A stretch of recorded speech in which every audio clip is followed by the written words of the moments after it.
دوستو stay with Warraich میں خوش آمدید۔ میں ہوں ذکی الرحمان وڑائچ اور آج ہم بات کریں گے میجر عزیز بٹی شہید کی۔ میجر عزیز بٹی شہید 6 اگست 1928 کو ہانگ کانگ کے خوبصورت جزیرے میں پیدا ہوئے۔ ان کے والد ماسٹر محمد عبداللہ اسی جزیرے پر مقامی اسکول میں معلم تھے۔ بہن بھائیوں میں میجر صاحب کا چوتھا نمبر تھا۔ ابتدائی تعلیم کے لیے انہیں وہیں داخل کرا دیا گیا۔ اسی زمانے میں دوسری جنگ عظیم کے شعلے بھڑک اٹھے۔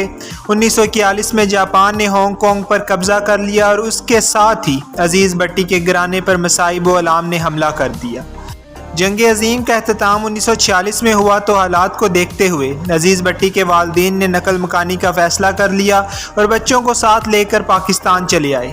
ان کی منزل ان کا آبائی گاؤں لادیاں تھا جو کہ ضلع گجرات میں واقع ہے۔ 1 سال بعد یعنی 1947 میں عزیز بٹی کی شادی اپنے ہی گاؤں میں صوبیدار اکرم الدین بھٹی کی صاحبزادی محترم زرینہ بیگم سے ہوئی۔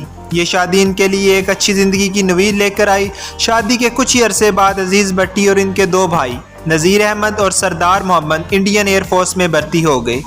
اسی سال اگست میں پاکستان مرز وجود میں آ گیا اور ان کے متعلقہ دستے راولپنڈی آ گئے۔ یہاں آتے ہی عزیز بٹی نے پاک آرمی کی کمیشن کے لیے درخواست دی جو کہ منظور کر لی گئی۔ 1955 کے اواخر میں وہ کیپٹن راجہ عزیز بٹی ہو گئے۔ مزید ٹریننگ کے لیے وہ کوئٹہ چلے گئے اور سابقہ روایات کو برقرار رکھتے ہوئے وہ یہاں بھی فائنل امتحان میں پہلی پوزیشن لے کر کامیاب ہوئے۔ ان کا شاندار ریکارڈ دیکھتے ہوئے اعلیٰ افسران نے ان کو خصوصی تعلیم ٹریننگ کے لیے کینیڈا بھیجنے کا فیصلہ کیا۔ جب کیپٹن راجہ عزیز بٹی کو اس تربیت کے لیے منتخب کیا گیا تو انہیں میجر کے عہدے پر ترقی دی گئی۔ 19 اگست 1965 کو جب وہ چھٹیوں میں اپنے والدین کے ساتھ وقت گزار رہے تھے تو ان کو اطلاع ملی کہ چھٹیاں منسوخ کر دی گئی ہیں اور ہنگامی حالات کے تحت ان کو فوراً ڈیوٹی پر حاضر ہونے کا حکم دیا گیا۔ راجہ عزیز بٹی نے اگلی ہی صبح ڈیوٹی پر واپس لوٹ جانے کے لیے تیاری شروع کر دی اور وہ ان کی اپنے اہل و عیال کے ساتھ آخری رات تھی۔ جب وہ رات کھانے پر ان کے ساتھ بیٹھے بات چیت کر رہے تھے، ہنگامی حالات کے باعث چھٹی منسوخ ہو گئی ہے۔ ابا جان کی بھارت سے ہماری جنگ ہونے والی ہے، ان کے چھوٹے بیٹے ذوالفقار نے سوال کیا۔ ہاں بیٹا، لگتا ہے اب جنگ ہو کر رہے گی، حالات اس قدر خراب کبھی نہیں رہے اس قدر ان دنوں میں ہیں، تو ابا جان جنگ میں پیٹھ نہ دکھانا، جوش بھرے لہجے میں بیٹے نے ہاتھ کا مکہ بنا کر کہا۔ راجہ عزیز بٹی نے بیٹے کو چوم لیا، پھر بیٹے سے مخاطب ہو کر بولے، شاباش، تم بھی میری ایک بات یاد رکھنا بیٹا، اگر میں جنگ میں لڑتا ہوا شہید ہو گیا تو آنسو مت بہانا۔ راجہ عزیز بٹی نے جیسے بیٹے سے عہد لیا تھا۔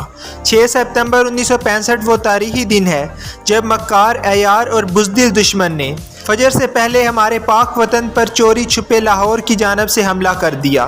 میجر عزیز بٹی لاہور سیکٹر میں برکی کے علاقے میں ایک کمپنی کی کمانڈ کر رہے تھے۔ کمپنی کے 2 پلاٹون BRB نہر کے دوسرے کنارے پر متعین تھے۔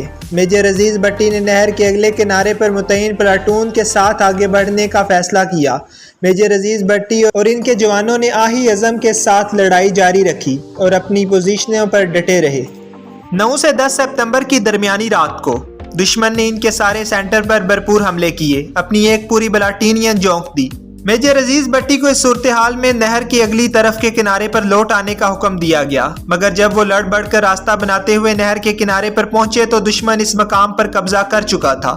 انہوں نے ایک انتہائی شدید حملے کی قیادت کرتے ہوئے دشمن کو اس علاقے سے نکال باہر کیا اور پھر اس وقت تک دشمن کے مقابلے میں کھڑے رہے جب تک ان کے تمام جوان اور گاڑیاں نہر کے پار نہ پہنچ گئیں۔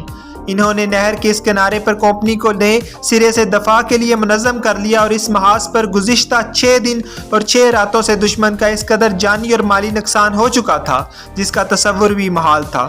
بھارتی فوج نے اس محاذ پر 150 جوانوں کی مختصر نفری سے شکست کے بعد جان لیوا احساس کمتری میں مبتلا ہو چکی تھی۔ اس محاذ پر بھارتی فوج کے سینکڑوں فوجی جہنم واصل ہو چکے تھے، جبکہ جواب میں پاکستان فوج کے صرف 11 جوان شہید ہوئے تھے۔ 12 سپتمبر 1965 کی صبح میجر عزیز بٹی نے وضو کیا، فجر کی نماز ادا کی اور پٹڑی کی جانب بڑھ گئے، جہاں کھڑے رہ کر انہیں آج بھی اپنے دستے کے لیے OPI کے فرائض سر انجام دینا تھے۔ بھارتی فوج کی فائرنگ صبح قادر سے شدت کے ساتھ جاری تھی۔ گولے میجر عزیز بٹی کے دائیں بائیں گر رہے تھے۔ 2-3 گولے تو ان سے آگے چند گز کے فاصلے پر گر کر پھٹے۔ اسی دوران میجر صاحب نے دیکھا کہ برکی کی طرف سے چند بھارتی ٹینک تیزی سے نہر کی جانب چلے آ رہے ہیں اور انہوں نے فوراً توپ خانے کو اس طرف گولہ باری کرنے کا حکم دیا۔ فائر ٹھیک نشانے پر لگا اور بھارتی ٹینک دیکھتے ہی دیکھتے ٹکڑوں میں تقسیم ہو گیا۔ صبح 9:30 بجے کا وقت تھا۔ صوبیدار نے کہا میجر صاحب آپ براہ راست دشمن کی فائر رینج میں ہیں، نیچے مورچے میں آ جائیے۔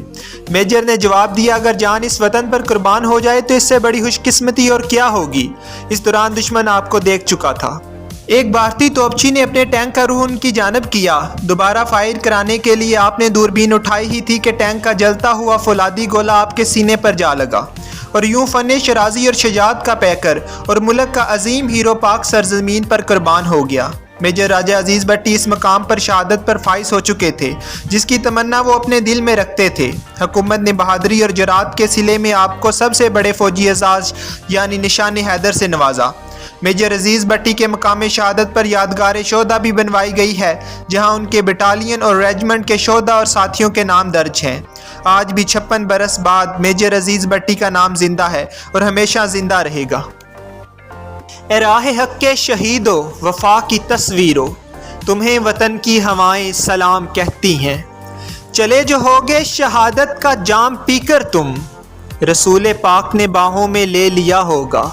علی تمہاری شجاعت پہ جھومتے ہوں گے۔ اے راہ حق کے شہیدو، تمہیں وطن کی ہوائیں سلام کہتی ہیں۔ دوستو اب تک کے لیے اتنا ہی۔ اگر ابھی تک آپ نے ہمارے چینل کو سبسکرائب نہیں کیا تو اسے سبسکرائب کریں اور بیل آئیکن کا بٹن ضرور دبائیں تاکہ نئی آنے والی انفارمیٹیو ویڈیو آپ کو مل سکے۔ اللہ حافظ۔